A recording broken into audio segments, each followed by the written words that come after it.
નમસ્કાર. આજે ફિનલેન્ડથી તમારી જોડે વાત કરી રહ્યો છું. બહાર હિમવર્ષા જામી છે. એપ્રિલ મહિનામાં ઘણી વખત આવ્યો છું અહીંયા છેલ્લા 10-15 વર્ષથી. પણ આટલી હિમવર્ષા ક્યારેય થઈ નથી. જનરલી એપ્રિલ મહિનામાં એ બધું જતું રહે. પણ આ વખતે કંઈક જુદું જ છે. અને એ સંદર્ભે આજે દેવી ભાગવતની વાત નથી કરવી. ચૈત્રી નવરાત્રિ ચાલી રહી છે અને એટલે થયું કે કંઈક જુદી વાત કરીએ. અને ત્યારે અમ્માજી જોડે વાત થયેલી હતી કે ભાઈ તે ગયા વર્ષે ગોપી ગીતને અંગ્રેજીમાં રજૂ કર્યું હતું અને એ સમયે કુલ્સડન ટેમ્પલમાં પ્રવચન આપ્યું હતું. તો ગોપી ગીતને ગુજરાતીમાં અને સરળ ગુજરાતીમાં કહે. એટલે થયું કે ચલો આજે એ કરીએ. અને એટલે આજે એક જુદી કથા કરવી છે. કથાનક આપણું છે ગોપી ગીત. હવે આ કથાનકમાં પહેલા તો એ કહી દઉં કે હું શું નહીં કરું. તો કે હું ગોપી ગીત ગાવાનું નથી. ગોપી ગીત ગાવાની બહુ સુંદર યુટ્યુબમાં વિડીયો છે, જોવા વિનંતી. ના હું સંસ્કૃતમાં બોલીશ, આપણી ભાષા ગુજરાતી જ રહેશે. એટલે એ ઇમ્પોર્ટન્ટ છે. બીજી વાત કે ગોપી ગીત એટલું બધું ગર્ભિત છે અને હું કંઈ બધું જાણતો નથી. એટલે આ પણ એક અર્થઘટન છે અને તે મારું અર્થઘટન છે. અને તમારું અર્થઘટન જે હોય ગોપી ગીતનું એ મારા કરતા જુદું હોઈ શકે. અને એ જ કદાચ આપણા હિન્દુ ધર્મની સૌથી મોટી સંપત્તિ છે કે આપણે અર્થઘટન આપણા પોતાના રાખી શકીએ છીએ. એટલે આ પૂર્વધારણા સાથે ગોપી ગીતની વાત કરવી છે. અને ગોપી ગીતની વાત કરવી હોય તે કથાનકના સ્વામીની વાત કરવી પડે. અને કથાનકના સ્વામી છે શ્રી કૃષ્ણ. હવે કૃષ્ણને કેવી રીતે સમજવા? કારણ કે રામ જે છે એ સમજી શકાય એમ છે. કારણ કે એ મર્યાદા પુરુષોત્તમ છે. એ બધું મર્યાદાની અંદર રહીને કરશે. બાઉન્ડ્રી બાંધેલી છે તમે. એ બાઉન્ડ્રીના છેડા સુધી જશે પણ બાઉન્ડ્રી ક્રોસ નહીં કરે. રામ એ બાઉન્ડ્રીની અંદર રહેલા પુરુષોત્તમ છે. પુરુષોમાં ઉત્તમ, મનુષ્યોત્તમ છે. એટલે બાઉન્ડ્રીની અંદર રહેલા છે. એટલે રામને તમે સમજાવી શકો તર્કથી. પણ કૃષ્ણ ખૂબ જટિલ છે. કારણ કે એમને તર્કના ક્ષેત્રમાં સીમિત રાખી જ શકાય નહીં. એ તર્કની સીમાઓથી પરે છે. કારણ કે એ સંપૂર્ણ છે. એ મર્યાદા પુરુષોત્તમ નથી, એ સંપૂર્ણ છે.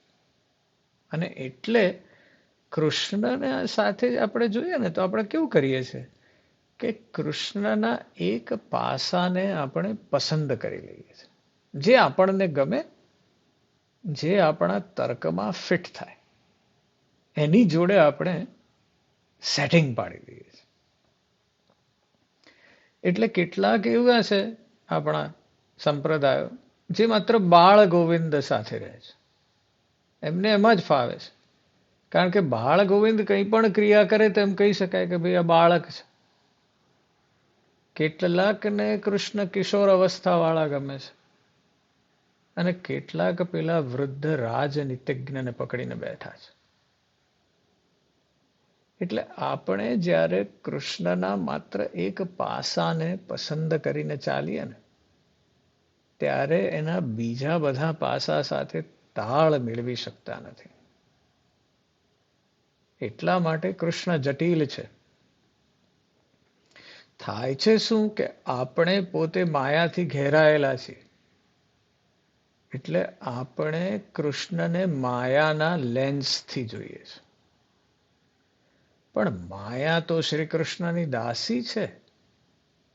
એ તો માયાથી પણ પર છે.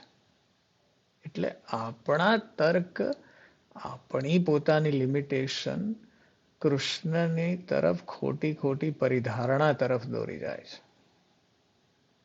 એટલે આજના અધ્યાય માટેની વિનંતી એવી છે કે તમે તર્કને બાજુ પર મૂકી દો. બીજું કે આજે આપણે કૃષ્ણના મુખ્યત્વે યુવાન કૃષ્ણ તરફ ધ્યાન કેન્દ્રિત કરવાનું છે. આ એક એવો કૃષ્ણ છે કે જેમાં એક કિશોરાવસ્થાની જે શેખચી કહીએ એવી છે. એમાં ઉર્જા છે, એમાં પ્રેમ છે, એમાં અન્વેષણ છે, અને ગોપીઓ સાથે વ્રજમાં રહે છે. એટલે આવા કૃષ્ણની વાત કરવી છે આજે આપણે. આ આપણા કથાનકનો સ્વામી છે, જટિલ છે, સમજાય એવો નથી, તર્કથી પરે છે. અને એની તરફ થયેલા ગોપી ગીતની વાત કરવી છે. ગોપી ગીતનો પણ સંદર્ભ લઈ લઈએ તો ગોપી ગીત ક્યાં છે? ગોપી ગીત શ્રીમદ વ્યાસજીએ લખ્યું છે એ ભાગવત જે છે આપણું પુરાણ એના 10મા સ્કંદમાં છે. 29 થી 33મા અધ્યાયમાં એની પૂર્વ ભૂમિકા અને ગોપી ગીત ત્યાં છે. પણ આ કથાનકની જે પહેલી કડી છે ગોપી છે. તો ગોપી કોણ? ગોપીઓ કોણ છે? તો એ શ્રી રાધા કૃષ્ણના 8 અનંત દિવ્ય સાથીઓમાંની 8 મહાસખીઓ છે. તેઓ પોતે જ રાધારાણીનો જ વિસ્તાર છે. અને જગતગુરુ શ્રી કૃપાલુજી મહારાજ કહે છે કે ગોપીઓ પ્રેમના તમામ ગુપ્ત રીત રિવાજ જાણે છે. તેઓ તેમના આનંદ માટે ગોલોકમાં દિવ્ય દંપતીની સેવા કરે છે. અને આ 8 જે મહાસખીઓ છે કોણ છે? તેમના નામ છે લલિતા, વિશાખા, ઇન્દુલેખા, ચંપકલતા, તુંગવિદ્યા, રંગદેવી, ચિત્રા અને સુદેવી. એટલે આ ગોપીઓ છે. તો પહેલા કૃષ્ણની વાત થઈ, હવે ગોપીઓની વાત થઈ, અને હવે ગોપી ગીત ક્યાં સર્જાયું તેની વાત કરવી છે. એટલે શ્રી કૃષ્ણ રાધાજી સાથે વૃંદાવનની બહાર જે વન છે ત્યાં છે. રાત પડી ગઈ છે, મધ્યરાત્રિ થવાની તૈયારી છે. અને ત્યાં રાત્રે આ શ્રી કૃષ્ણ પોતાની અદ્ભુત વાંસળી વગાડે છે. અને આ વાંસળી એટલા માટે વગાડી છે કારણ કે પોતે ગોપીઓને વચન આપેલું છે કે એક શરદ ઋતુની એક રાત્રિએ તમને આનંદ આપવાની ઈચ્છાથી હું ત્યાં મારી યોગ માયાથી રાસ રચીશ. એટલે આ તો પોતાની પ્રોમિસ પૂરી કરી રહ્યા છે ભગવાન. એટલે એમણે વાંસળી વગાડવાનું ચાલુ કર્યું.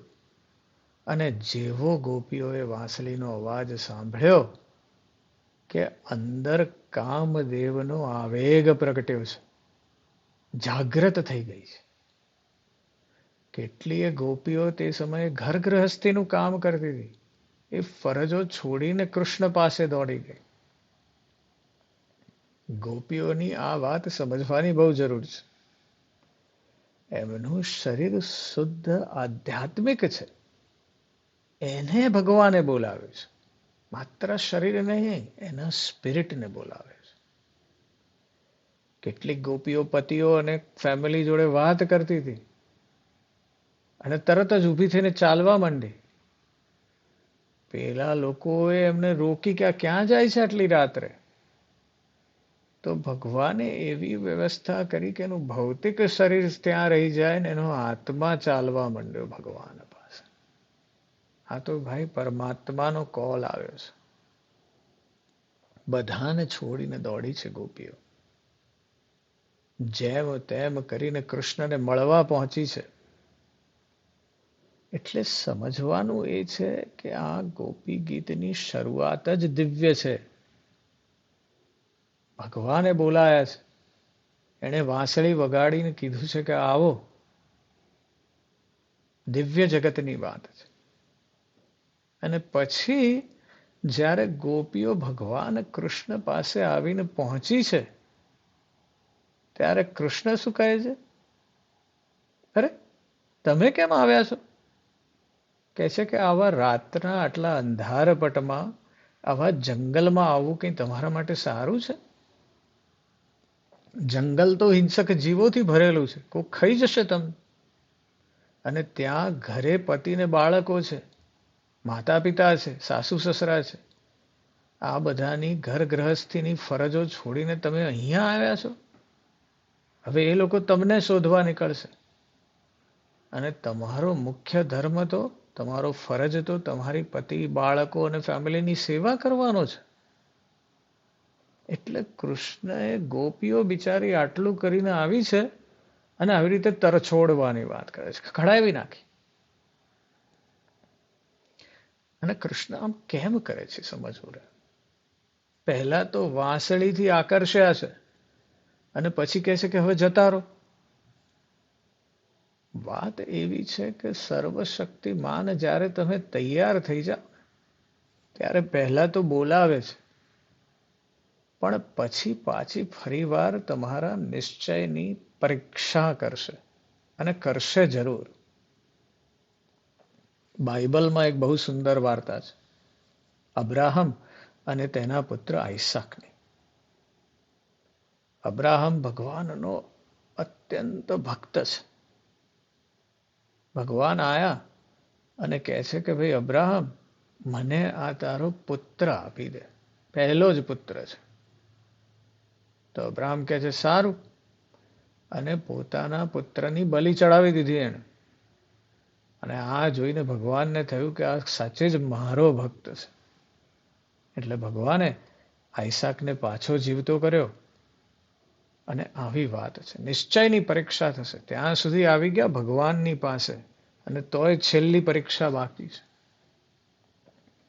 આપણા ગુજરાતમાં એક બહુ અદ્ભુત કથા છે શેઠ સાગળસાની. જુનાગઢ પાસે બિલખા ગામમાં સાગળસા શેઠ ને તેમના પત્ની અને તેમનો બાળક ચેલૈયો ત્યાં રહેતા. ખૂબ ભગવાનને પ્રાર્થના કરી છે ત્યારે ચેલૈયાનો જન્મ થયો છે. ખૂબ વિનવ્યા છે અને એના માટે વ્રત એવું રાખ્યું છે કે જ્યાં સુધી કોઈ અતિથિને જમાડીશું નહીં ને ત્યાં સુધી જમશું નહીં. અને વાત એવી થઈ છે કે ખૂબ વરસાદે માઝા મૂકી છે અને 10 દિવસ સુધી સતત વરસાદ પડ્યો છે. એટલે અતિથિ તો શું, કોઈ પંખીએ ફરકતું નથી. અને સાગળસા શેઠ તેમના પત્નીને ચેલૈયો વાટ જોઈ રહ્યા છે કે કોઈ આવી જાય, એને જમાડીને પછી જ જમી શકાશે. અને આ તરફ એવું છે કે કોઈ આવતું નથી. 10 દિવસથી ભૂખ્યા બેઠા છે. ત્યાં વરસાદ થોભ્યો એટલે સાગળસા શેઠ પોતાના પુત્ર ચેલૈયાને કહે છે કે ભાઈ જરા જોઈ આવ, કોઈ બહાર ક્યાંય ભૂખ્યું હોય એમને બોલાવને, અતિથિને આપણે પહેલા જમાડીએ. એટલે ચેલૈયા બહાર જાય છે ને જોવે છે તો ગામના ત્યાં વડના નીચે બેઠા છે કોઈ એક અઘોરી બાવા જેવા. એટલે અઘોરી બાવાને વિનંતી કરી અને ચેલૈયો ઘરે લઈ આવે છે. સાગળસાને એમના પત્ની જોવે છે કે વાહ ભાઈ વાહ, કોઈ અતિથિ આવ્યા છે, એમને પહેલા જમાડી દઈએ. એટલે સાગળસાના પત્ની આંધણ મૂકે છે, બધું તૈયાર કરે છે અને લાવે છે અઘોરી બાવાની પાસે. અને અઘોરી બાવા એકદમ જ ઉગ્ર થઈ જાય છે, ગુસ્સે થઈ જાય છે કે આ શું કરો છો? હું તો કે અઘોરપંથી છું, મને તો માત્ર માંસ ખપે. વેજીટેરિયન ગુજરાતી જીવ છે, વૈષ્ણવ જીવ છે, માંસ કેવી રીતે રાંધવું? તો સાગર શાહ એમના પત્નીને કહે છે કે માંસ રાંધો. તો એ ઘરમાં માંસ રંધાય છે અને પત્ની માંસ લઈ અને અઘોર બાવાને આપે છે. અઘોર બાવા પાછા વધારે ઉગ્ર થઈ જાય છે. કહે છે કે તમે આ શું આપી રહ્યા છો? પશુ માંસ આપશો? મને તો માત્ર મનુષ્ય માંસ ખપે. અને એ યુવાન છોકરાનું માંસ ખપે. અને ત્યારે સાગળસા શેઠ ચેલૈયાને કહે છે કે બેટા, આને તો આપણે ત્યારે જ જમાડી શકીશું જ્યારે મારે તારો વધ કરવો પડે. અને ત્યારે આપણે પેલું દિવાળી બેન ભીલનું જે ગીત છે અદ્ભુત, ચેલૈયા રે કુંવર ખમા ખમા તને, એ સાંભળ્યું હશે આપે, હૃદય દ્રવિક છે. અને ત્યારે ચેલૈયાને ખાંડણિયામાં નાખી ને માં રડી રહી છે, બાપ રડી રહ્યા છે. અને પછી ઈ માંસને સાગળસા શેઠને એમના પત્ની અઘોર બાવાની સામે રજૂ કરે છે. ત્યારે અઘોર બાવા એકદમ સામે જોઈને ઊભા રહી જાય છે. અને ત્યાં તો જોવે સાગળસા અને એમના પત્ની તો શિવજી ખુદ આવીને ઊભા છે. બે શિવજીના પગમાં પડી જાય છે અને શિવજી છેલૈયાને પાછો જીવિત કરે છે. અને એટલે આ સર્વશક્તિમાન જે ભગવાન છે એ તમારી પાસે આવશે, તમને પાસે બોલાવશે, પણ તમારા નિશ્ચયની ફરીવાર પરીક્ષા કરશે. ફાઇનલ એક્ઝામ છે. આ પાર કે પેલે પારની એક્ઝામ છે. એટલે ગોપીઓ રાતના સમયે કંટક માર્ગમાં થઈને વનમાં આવી છે. બધાને છોડીને ભગવાન પાસે પહોંચી ગઈ છે. અને ભગવાન કહે છે કે અહીંયા કેમ આવ્યો છો? તમારા ઘેર તમારી ફરજ નિભાવો. ગોપીઓ ખૂબ દુઃખી થઈ ગઈ છે. પહેલા તો રડી પડી છે. આજે આપણે જે વાત કરવી છે ને ગોપી ગીતની, એ આ ની વાત કરવી છે. આજના ગોપી ગીતમાં તમારી સાથે ગોપી ગીતમાં રહેલા ઇમોશન્સની વાત કરવા માંગુ છું. બહુ જ બધા શાસ્ત્રીજીઓએ, વિદ્વાનોએ ગોપી ગીતની બહુ જાત જાતની ટીકા રજૂ કરી છે. પણ આ જે ટીકા હું જે રજૂ કરવાનો છું એનું મુખ્ય કારણ છે ગોપી ગીતના ઇમોશન્સ. ગોપી ગીતમાં રહેલી જાત જાતની ફિલિંગ્સ, એટલી બધી અદ્ભુત ફિલિંગ્સ. એટલે ગોપીઓ રડી પડી છે. પહેલું ઇમોશન આવું આવે પ્રેમમાં કે અરર મારા પોતાના પ્રેમીએ, મારા પોતાના પ્રેમના જેની તરફ મેં બધું સમર્પી દીધું છે, એ મારી જોડે આવું કરે છે. ગોપીઓ રડી પડી, પણ પછી ગુસ્સે થઈ છે. કારણ કે હવે મેં આટલું કર્મ કર્યું છે અને કૃષ્ણ તમે અમારી જોડે આવું કરો છો. એટલે કૃષ્ણને કહે છે ગોપીઓ કે તમે ખૂબ અન્યાયી છો. અમે આ યુવાન છોકરીઓ જેમણે પોતાનું બધું જીવન ત્યાગ કર્યું છે અને તમારી એકમાત્ર સાથે રહેવાની ઈચ્છા કરી છે, તમારી સેવા કરવા આવી છું, અને તમે અમને જ નકારો છો. અને આ બધા પતિ ને બાળકો ને માતા પિતા ને સાસુ સસરાની સેવા કરવાથી માત્ર ભૌતિક દુઃખ મળ્યા છે. જ્યારે તમારી સાથે કે જે તમે તમામ જીવોના પ્રિય આત્મા છો તેની સેવા કરવાથી જ સાચો આનંદ મળે છે. આ જ અમારો ધર્મ છે. અને કઈ સ્ત્રી તમારી વાંસળીનો અવાજ સાંભળીને કે તમારું રૂપ જોઈને કે જે ત્રણેય લોકને મોહિત કરે છે,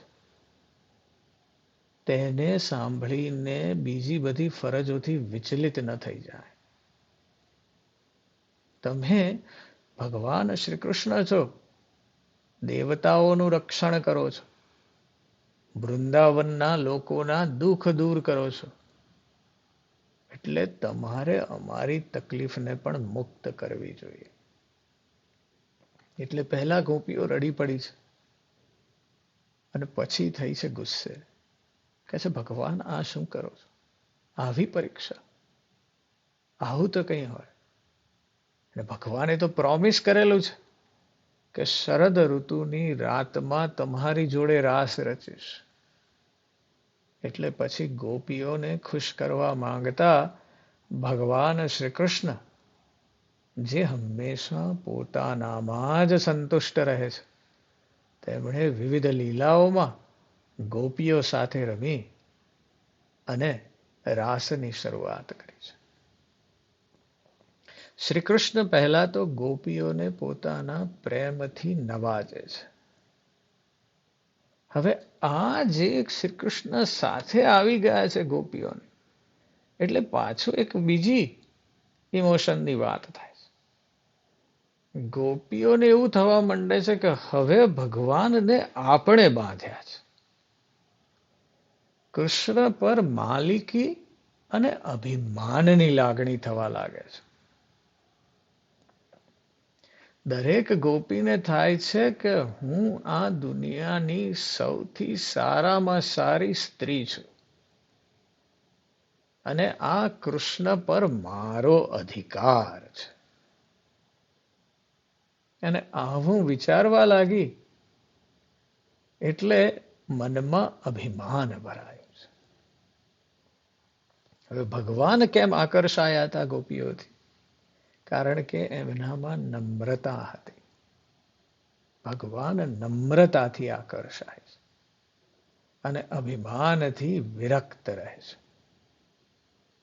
એટલે આ અભિમાન જે છે ને, એક બહુ રસપ્રદ લાગણી છે.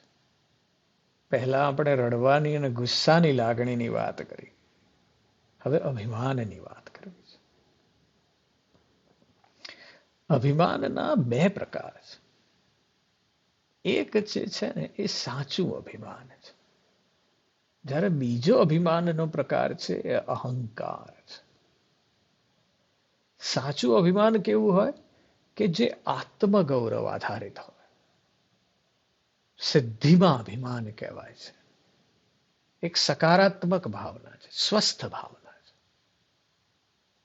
અને એ વ્યક્તિગત સિદ્ધિઓ કે પ્રયત્નને કારણે આવી છે. એ કુશળતાની ભાવના છે, એ આત્મમૂલ્યની ભાવના છે અને એમાંથી અભિમાન પ્રગટ્યું છે. આ પ્રકારનું અભિમાન જે છે એ સાચું આત્મગૌરવનું અભિમાન છે. એ ક્ષમતાનું અભિમાન છે, ગુણનું અભિમાન છે. અને ગુણનું નહીં પણ ગુણની સ્વીકૃતિનું અભિમાન છે. એની સાથે ખબર છે કે ખરેખર તો કોઈક બીજાના લીધે થયું છે, પણ એ પહોંચ્યા છે, પ્રવૃત્તિ કરી છે, કર્મનું અભિમાન છે. અને આ અભિમાન હોય એમાં સંતોષ હોય, એની સાથે સ્વમાન જોડાયેલું છે, આત્મવિશ્વાસની લાગણી હોય. અને જે વ્યક્તિઓને લક્ષ્ય સિદ્ધ કરવા માટેની અને પ્રાપ્ત કરવાની પ્રેરણા આપે. એટલે આ અભિમાન એવું છે જે આપણને આગળ વધવા તરફ, આપણા વ્યક્તિગત વિકાસ તરફ લઈ જવાનું અભિમાન છે. પણ પેલું બીજું અભિમાન જે છે એ અહંકારી અભિમાન, આ દંભી અભિમાન છે. એટલે એ સિદ્ધતાનું અભિમાન નથી, પણ પ્રભુત્વનું અભિમાન છે. નકારાત્મક છે, જોખમી છે એવી લાગણી છે. એ આપણે પોતાનું વધુ પડતું મહત્વ, ઉત્કૃષ્ટતા અને અધિકારમાંથી રજૂ થાય છે. અહંકારી અભિમાન આપણામાં આવે ને એટલે આપણે અન્ય લોકોને હલકા સમજવા માંડીએ છીએ. આપણે એમની તરફ પ્રભુત્વ મેળવવા માંગીએ છીએ. અને બીજાનો જે દ્રષ્ટિકોણ છે તેની તરફ આપણી અંદર જે સહાનુભૂતિ હોય ને એનો અભાવ આવવા માંડે. એટલે આ પ્રકારનું અભિમાન જે છે ને એમાં માત્ર આત્મગૌરવ દેખાય. હસ્તગતતાની ઈચ્છા આવે, બધું ઝડપી લેવાની ઈચ્છા, આક્રમકતા આવી જાય, બહુ જ અગ્રેસિવ બની જાય. કારણ કે અહંકારી અભિમાન એ બાહ્ય માનવતા સાથે, બાહ્ય માન્યતા સાથે અને સ્થિતિની લાલસા સાથે સંકળાયેલું છે. એ આત્મગૌરવ નથી, પણ બીજા મારો આ કુળમાં જન્મ થયો એટલે હું અભિમાનિક થઈ જાઉં એ પ્રકારનું અભિમાન છે. મારી પોતાની શક્તિથી કશું થયેલાનું અભિમાન નથી, માત્ર સ્થિતિની લાલસા સાથે સંકળાયેલું અભિમાન છે. અને એ બાહ્ય માન્યતા અને અન્ય લોકો સાથેની તુલના દ્વારા જન્મે છે. બીજા કરતા હું ઊંચો છું કે હું ઊંચી છું એવી તુલના છે. મેરી સફાઈ ઉસકી સફાઈ સે અચ્છી હૈ એવા પ્રકારની તુલના છે. અને આ અભિમાન એ અહંકારિક છે. અને ગોપીઓને શું થયું છે? આવું અહંકારી અભિમાન જાગ્યું છે. અને જેવું જાગ્યું કે આ શ્રી કૃષ્ણ મારાથી બંધાયેલા છે, અને જેવું થયું તેવા જ શ્રી કૃષ્ણ રાધા રાણી સાથે ક્યાંક અચાનક અદ્રશ્ય થઈ ગયા. ત્યાં નૃત્યના આંગણમાં શ્રી કૃષ્ણ દરેક ગોપી સાથે એક એક કૃષ્ણ છે, અને એકદમ જ અચાનક અદ્રશ્ય થઈ ગયા. એટલે ગોપીઓ પાછી અને એમના વિચારો સંપૂર્ણપણે શ્રી કૃષ્ણમાં લીન થઈ ગયા. ગોપીઓ જંગલમાં ચારે તરફ શ્રી કૃષ્ણની શોધ ખબર શરૂ કરી. ક્યાંય કંઈક હલે તો તરત ત્યાં દોડી જાય. નિશ્ચલ જીવો પાસેથી વૃક્ષોને પૂછવાનું ચાલુ કર્યું કે ભાઈ શ્રી કૃષ્ણને જોયા? અને એટલી બધી હેબતાઈ ગઈ છે કે તેઓએ શ્રી કૃષ્ણની લીલાઓની નકલ કરવાનું ચાલુ કર્યું. પાગલપન રચાઈ ગયું છે. ગાંડી ઘેલી જેને કહીએ એવી થઈ ગઈ છે શ્રી ગોપીઓ. ત્યાં આગળ શોધવા જઈ રહી છે અને ત્યાં શ્રી કૃષ્ણના પગલા જોયા છે. અને પગલા જોયા તો એની બાજુમાં રાધા રાણીના પગલા પણ જોયા છે. અને આ જોયા એટલે ખૂબ ચિંતિત થઈ ગઈ. અને પછી વિચારવા લાગી ગોપીઓ કે આ રાધા રાણીએ કૃષ્ણની કંઈક વિશિષ્ટ અને ઉત્કૃષ્ટ પૂજા કરી હશે. કારણ કે ગોપીઓથી દૂર હવે શ્રી કૃષ્ણ એની સાથે એકલા રમવાનો લાભ મેળવી રહ્યા છે. એને લાભ મળી ગયો છે રાધાને. ત્યાં વળી થોડા આગળ પહોંચ્યા તો હવે જોયું તો રાધા રાણીના પગલા જ દેખાતા નથી. એટલે પાછો એવો નિષ્કર્ષ કર્યો કે શ્રી કૃષ્ણએ રાધા રાણીને પોતાના ખભા પર ચડાવી લીધા હશે. અને એમાં પાછું જોયું થોડે આગળ એક વૃક્ષ પાસે તો શ્રી કૃષ્ણના પગની ખાલી આંગળીના ટેરવા જ દેખાઈ રહ્યા હતા. એટલે એવા નિષ્કર્ષ પર આવી કે આ પોતાની પ્રિયતમાને શણગારવા માટે શ્રી કૃષ્ણએ ફૂલ ચૂંટ્યા હશે. ત્યાં વળી બીજા એવા ચિહ્નો જોયા અને થયું કે આ જે રીતે શ્રી કૃષ્ણ ઊભા છે એટલે એવું અનુમાન કર્યું કે શ્રી કૃષ્ણએ રાધા રાણીના વાળને વેણી બાંધી છે. અને એના લીધે મનમાં દુઃખ ભરાઈ ગયું છે. કારણ કે પેલું અહંકારી અભિમાન જે છે ને એ હંમેશા દુઃખ તરફ દોરી જાય છે. એમાં કોઈ આત્મગૌરવ નથી, માત્ર દુઃખ છે. અને એ દુઃખ તમને ક્યાં લઈ જાય છે? એક બહુ ઇમ્પોર્ટન્ટ ઇમોશન તરફ, એક શક્તિશાળી લાગણી તરફ. અને એ લાગણી છે ઈર્ષાની. એટલે દુઃખ છે ને આવું અહંકારમાંથી જે જન્મ્યું છે એ ઈર્ષા તરફ લઈ જાય છે. કારણ કે દુઃખ કે અસ્વસ્થતા અનુભવતા લોકો અન્ય લોકોને વધુ અનુકૂળ અથવા ઓછી પીડાદાયક પરિસ્થિતિમાં જુએ છે. આપણે કમ્પેરિઝનમાં લાગી ગયા છે અને જેવા કમ્પેરિઝનમાં લાગ્યા એટલે દુઃખ આવ્યું જ સમજો. અને દુઃખની સાથે એ ઈર્ષા આવીને ઈર્ષામાંથી પીડા જન્મવાની છે. અને કેવા પ્રકારની પીડાઓ? રોષ, લાલચ, અસંતોષની લાગણીઓ. એના તરફ આપણે બહુ સંવેદનશીલ બની જઈએ છીએ. અને ઈર્ષા જે છે ને એ તફાવતથી જન્મે છે. અન્ય લોકો પાસે કંઈ છે ને મારી પાસે નથી એટલે આપણે એ તરફ દોડી જઈએ છીએ ને એમાંથી પેલો રોષ, લાલચ ને અસંતોષ જન્મે છે. પણ આ ઈર્ષા પણ પાછી 3 પ્રકારની છે.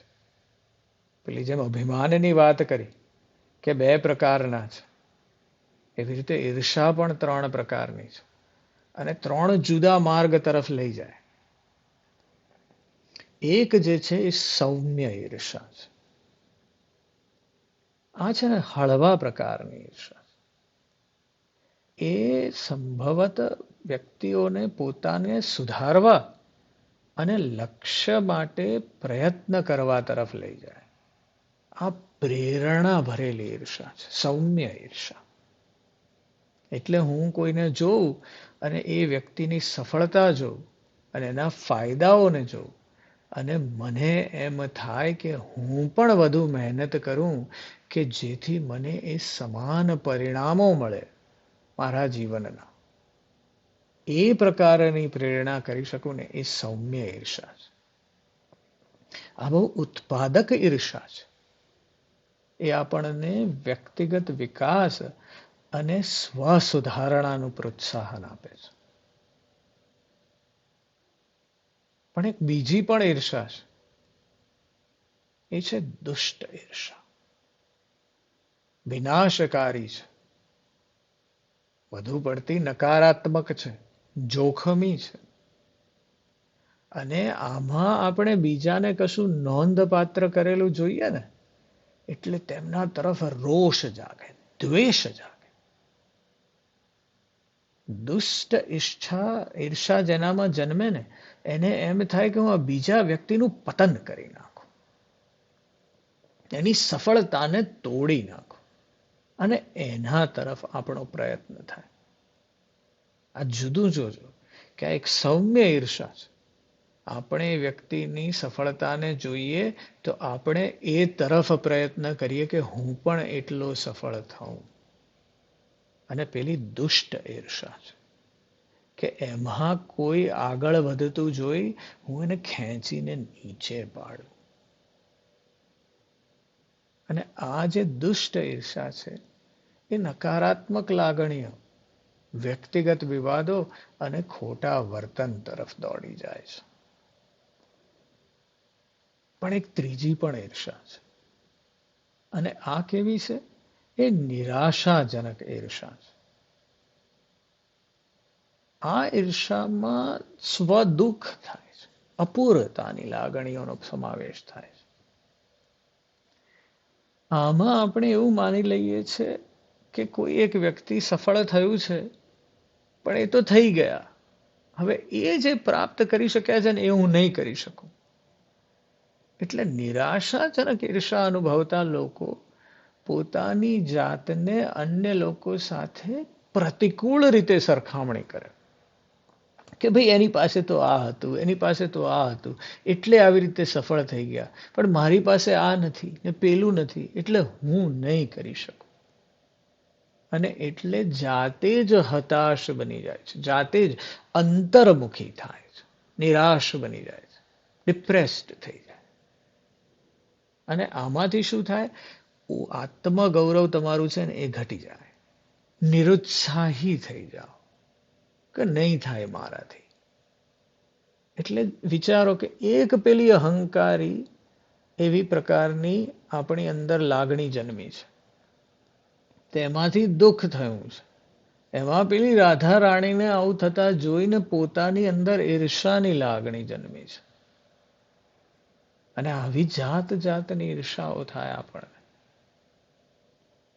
એટલે આ તરફ આવું ચાલી રહ્યું છે. ગોપીઓ શ્રી કૃષ્ણને શોધી રહી છે. આ તરફ રાધા રાણી એકલી શ્રી કૃષ્ણ સાથે છે. અને આવું કૃષ્ણ પાસેથી પરમત તત્વ પાસેથી આવું ખાસ ધ્યાન મળ્યું છે. એટલે રાધા રાણી પોતાને સૌથી વધુ ભાગ્યશાળી સ્ત્રી સમજવા માંડ્યા છે. એટલે કૃષ્ણ પણ એમનામાં પણ અભિમાનની ભાવના આવી છે. અને એ ભાવના આવી એટલે કૃષ્ણને કહે છે કે ભાઈ હું આગળ ચાલી શકતી નથી. મને તમે ખભા પર ચડાવી લો. પાવર આવી ગયો છે અંદર. ખુલી પડ્યા આપણે કે ભગવાન તો હવે એકલા મારી સાથે છે. બીજા બધાને મુક્ત જવા દીધા ને ભગવાન એક મારાથી બંધાયેલા છે. અને જેવું એવું થયું કે ભગવાન શ્રી કૃષ્ણ રાધા રાણી પાસેથી પણ અદ્રશ્ય થઈ ગયા. રાધા રાણી પણ બધાની જેમ એકદમ શોધવા લાગ્યા કર્યા શ્રી કૃષ્ણ ક્યાં ગયા. અને ત્યાં થોડી વારમાં પેલી બધી ગોપીઓ પણ આવી ચડી. અને ગોપીઓ આવી ચડી એટલે રાધા રાણીએ કીધું કે સખીઓ તમે જેવું વિચાર્યું હતું ને તેવું મારી સાથે પણ થયું છે. અને એટલે ગોપીઓ હવે જંગલમાં શ્રી કૃષ્ણને શોધવા નીકળી પડી છે. પણ જેટલું શોધે છે એટલી નિષ્ફળ થતી જાય છે. અને છેલ્લે હતાશ થઈને આ ગોપીઓ રાધા રાણી સાથે યમુનાના કિનારે પરત ફરી. અને ત્યાં બેસી અને હવે સરળ ભાવથી શ્રી કૃષ્ણના ગુણગાન કરવાનું ચાલુ કર્યું. કારણ કે ગોપીઓ તેમના સર્વપ્રિય એવા કૃષ્ણના વિચારોમાં લીન થઈ ગઈ છે. અને લીન કેવી થઈ ગઈ છે કે તેમના શરીર, તેમના ચાલવું, તેમના સ્મિત કરવાની રીત, તેમની જોવાની રીત, તેમની વાણી, તેમના અન્ય વિશિષ્ટ લક્ષણો બધાની નકલ કરવા માંડી છે. એટલી બધી ગુમ થઈ ગઈ છે કે હવે શ્રી કૃષ્ણમય થઈ ગઈ છે. જોડાઈ ગઈ છે પાછી. અને સાવ મૂઢ બની ગઈ છે. અને એમની લીલાઓને યાદ કરીને ઉન્મત્ત બનીને એકબીજાને જાહેર કરી દીધું કે હું જ કૃષ્ણ છું. સંપૂર્ણતાથી અંદર સમાઈ ગઈ છે. ગોપીઓએ તેમના મન અને જીવ શ્રી કૃષ્ણને સમર્પિત કરી દીધા છે. અને હવે જે વિરહ છે ને એના દુઃખથી પણ પર થઈ ગઈ છે. ઉચ્ચ અવસ્થામાં પહોંચી ગઈ છે. અને ત્યારે એ અભિમાન મુક્ત થઈ એ સંપૂર્ણ નમ્રતા આવી છે. અને એ સંપૂર્ણ નમ્રતા સાથે જે ગોપીઓએ ગીત ગાયું છે ને એ ગોપી ગીત છે. અદ્ભુત છે. એટલું આકર્ષક છે કે વાત ના પૂછો. ગોપીઓએ ભગવાનને પોતાની પાસે પરત ફરવાની વિનંતી કરી છે. જાત જાતની પૂર્વ ઘટનાઓને યાદ કરી છે. અને એને ખબર છે કે આત્મવિશ્વાસ છે કે શ્રી કૃષ્ણ પણ તેમને વિરહની પીડાથી બચાવશે. કારણ કે શ્રી કૃષ્ણ તો પ્રેમના શિરોમણી છે. એટલે જેવું એ અભિમાન ગયું કે તરત યાદ આવ્યું છે. અને આ જે વિરહની પીડા છે ને તેનું ગીત છે એ ગોપી ગીત છે. એને આપણે આગલા પ્રવચનમાં સાંભળીશું. આજે બસ આટલું જ. હું આપની અંદર બેઠેલા તે પરમાત્માને નમસ્કાર કરું છું. નમસ્કાર.